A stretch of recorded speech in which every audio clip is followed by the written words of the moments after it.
Alright everyone, so your game Scott coming back to you from this planet of Xenon, the decimated planet of Xenon, as it were. And we're going to actually get into the game this time. Glad to be back again, and glad to get back into playing this game. Space Quest 4 is my favorite of the series. I know some people like Space Quest 5 the most. I don't. I only played it through once. And maybe it has more of a nostalgia factor. I played this when I was younger, and maybe I played Space Quest 5 when I was a little bit older. But in any event, one thing before we just get into some of the gameplay, I don't want to waste too much of your time, but if you look at the top bar, it says Space Quest 12, and we noticed that last time, Valhalla's Revenge 2. If you played Space Quest 2, you know that Space Quest 2 is called Valhalla's Revenge. You don't see him in the first game, but you actually destroyed his plan, ruined his plans, and I think there's some generator or something destroyed, so that's why he's after you the first time. This time he's, of course, out for revenge for trying to kill him in the second one, or almost killing him in the second one. But the thing is, we actually are not going to be in Space Quest 4, quote-unquote, Space Quest 4, at all for the rest of the game, as far as I can recall. Pretty much, we're going to go through different iterations of make-believe sequels to Space Quest, and we might even see some old Space Quest games. I don't want to ruin too much for you, it's kind of a meta-reference to itself. Not only are we traveling through time, but we're also traveling through Space Quest sequels and prequels and all sorts of things like that. So that's kind of interesting. But anyway, let's get into the gameplay. Here's a tank, and I am going to take this right here, as you can see. Okay, you have the unstable ordnance. Remember, it was your idea. Good luck. Okay, so we have that from the tank, and I'm actually going to show you what happens if we decide to hang on to that thing. So this is just a little bit of an Easter egg, I guess. I don't know if Easter egg's the right word, but kind of a little bit of a gag. And oh, you see that guy down there? He's a cyborg. If you come into contact with him, he's going to make your life kind of miserable. Maybe we'll show you that scene too, as well. Show some little things that can happen along the way. As always, I don't like to rush things too much. We're not gonna spend too much time on everything, obviously, because we don't want this to be the last drag out too long. We do want the plot to move along, but there's some funny things and some interesting things that we should check out along the way. Alright, so we're gonna go down here, which we actually don't need to do for a while, but and boom! That's what happens if you take the unstable ordnance to the next part of the game. The next part of the game begins in the sewer. I don't think there's given another opportunity in this thing we loosely refer to as life. I think unstable ordnance would be low on your list of fun things to carry. Anyway, we hope you'll get yourself together and rejoin us. Isn't this a blast? Alright, so you get blown away, and we're just going to restore the game.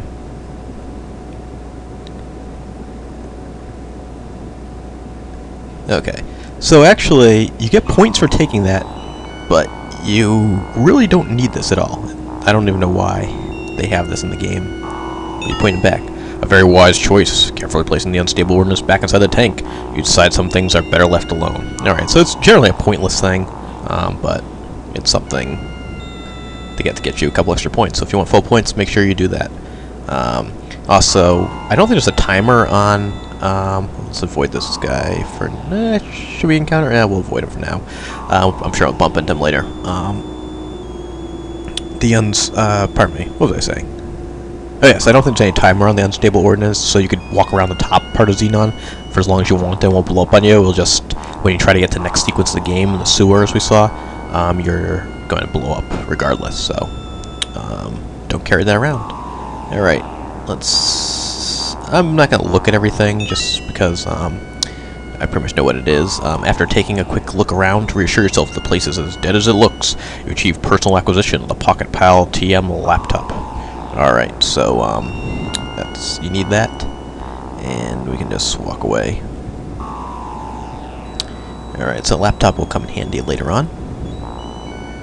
And there's not too much that goes on the top part of the Xenon. I shouldn't say that. For at least for now, there's not too much that goes on up here. There's a couple tasks we have to perform. And I'm just going through things pretty methodically. If we do find one of those cyborgs again, I'll just let you see what happens in the death sequence there. Aside from that, let's just move through as quickly as possible. or not as quickly as possible, as efficiently as possible. You take possession of a small, frayed, useless-looking length of rope. Alright. So we add that to our inventory. One thing that's interesting about this game is there's some gag features like smell. There's a sweet, fruity odor coming from the building.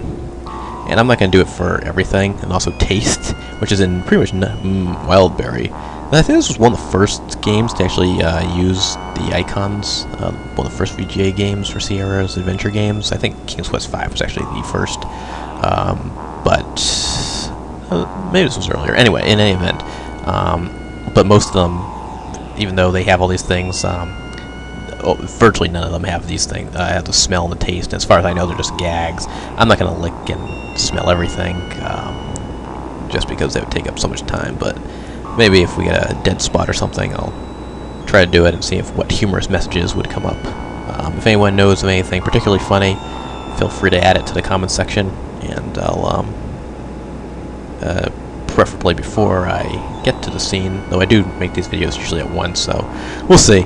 But if you can get me beforehand, I'll try to show it off. And if anything looks like it lends itself to particular humor, I will use those icons. All right. So you can actually do this in a couple scenes, I think, but I'm going to do it in this scene just because I know it works. And we need to see, you know, that bunny. That's essentially the Energizer Bunny, even though they don't call him that exactly. You actually need something from him, and the way to do it is you have to hide, and you can do it in this scene, you can do it in some of the other scenes I think as well, and then put out the rope. So that's what we need the rope for, and we're going to try to catch that bunny. And when he comes by here where the loop is, you're going to want to have your hand on it and make sure you catch him. Yep, like that. It's pretty easy. That was without doubt one of the finest examples of bunny snatching we've ever seen. The stress placed on the rope during the bunny snatching was too much. You cast the useless fibers aside. Sierra's way of saying you have no need for that anymore. Alright, let's save that quickly. This saves pretty quickly, so I'm not going to pause to do it, because pausing sometimes throws my voice out of synchronization with the action on the screen. So I'll try not to waste your time too much. I generally know my way around this game pretty well. I think I was saying earlier that I played this a number of times. I actually recorded very similar commentary numerous times when I was trying to get this to record properly back when my old computer just was not syncing up the sound and the video at all. And so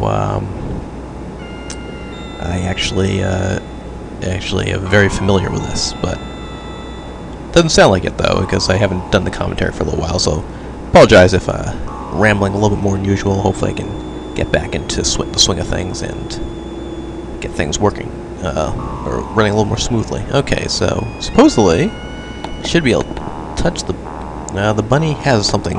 There we go. Alright, you click the eye on the bunny, and then, oh, look what's on the back of the bunny. It has an Energizer Bunny. He has... You extract the portable power pellet from the rear confines of the hare's plastoid torso. So, with the Energizer Bunny, he has a battery for us. And what we do with the battery... Oh, I don't want that. Do that. We take the battery and you plug the mobile power cylinder into the laptop, or I guess it's a power cylinder, but we all know what it is. And I believe that concludes everything you need to do on the top part of the planet of Xenon. And well, let's go down to the next area, even though we're getting a little tight on time. Oh, what? Well, we'll just see what happens. Never mind. Alright, so this is the cyborg. So it's kind of a gruesome scene. This guy it scared me a lot when I was a kid, actually, to play this. Yeah, he screams at you and just doesn't seem to like you too much. Yeah, so it's what the remnants of the citizenry of Xenon. And then he sends one of his friends out to blast you away. Yep, so stay away from that guy. Alright, we're glad, as usual, you could play Space Quest 4. We're glad you could play Space Quest 4. As usual, you've been a real pant load. Alright, well, why don't we end the video on that happy note. Next time, in the next edition, we will visit the sewer and see what else this planet has to provide, especially the subterranean level. Until then, Sierra Game Scott, signing off.